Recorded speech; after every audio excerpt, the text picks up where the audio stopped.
On va commencer avec le premier président, Amadou Ahidjo. On dit de lui qu'il parlait peu, mais qu'il agissait vite, qu'il souriait rarement, mais qu'il calculait toujours. Amadou Ahidjo, l'homme du Nord, l'homme du désert, l'homme des équilibres fragiles. Amadou Ahidjo, né à Garoua au sein d'une famille Fulbe, doit en partie sa personnalité à ses racines peules et à son éducation musulmane. Autodidacte et rassembleur, il débute son parcours en suivant des études coraniques et primaires à Garoua, puis poursuit à Yaoundé. Il intègre ensuite l'administration coloniale française comme radiotélégraphiste. À 23 ans, il est élu à l'Assemblée territoriale du Cameroun et gravit les échelons jusqu'à devenir conseiller à l'Assemblée de l'Union française. À 33 ans, il devient vice-président de l'Assemblée territoriale, puis président lorsque celle-ci devient législative en 1957. Avec l'obtention de l'autonomie interne pour le Cameroun, Ahidjo est nommé vice-premier ministre chargé de l'Intérieur dans le gouvernement de Bida. Lorsque ce dernier est mis en minorité en raison de sa politique jugée trop proche de la France,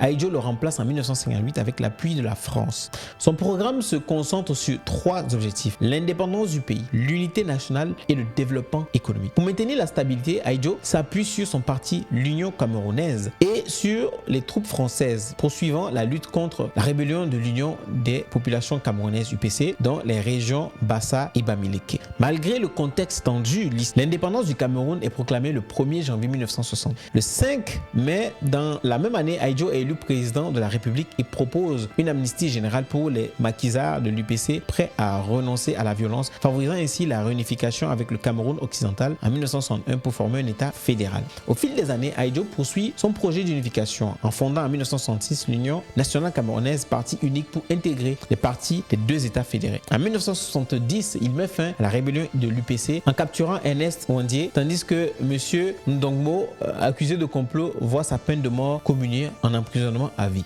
En 1972, un référendum instaure un État unitaire. Ahidjo est réélu et s'affirme sur la scène internationale, notamment en défendant l'Organisation de l'Unité africaine, donc OUA, pour résoudre les défis africains. En 1980, il est réélu pour un nouveau mandat de 5 ans, puis quitte la présidence en novembre 1982 pour raison de santé, tout en restant à la tête du parti unique. En 1984, depuis son exil en France, Ahidjo est accusé de complot contre son successeur Paul Biya et condamné à mort par contumace. Il ne retournera jamais au Cameroun, passant ses dernières années en exil entre la France et le Sénégal où il s'éteint le 30 novembre 1989. Amadou Ahidjo, le président invisible, l'ingénieur du système, l'architecte de l'unité nationale, mais aussi l'homme d'une démocratie verrouillée, d'une paix surveillée, d'une république sous contrôle.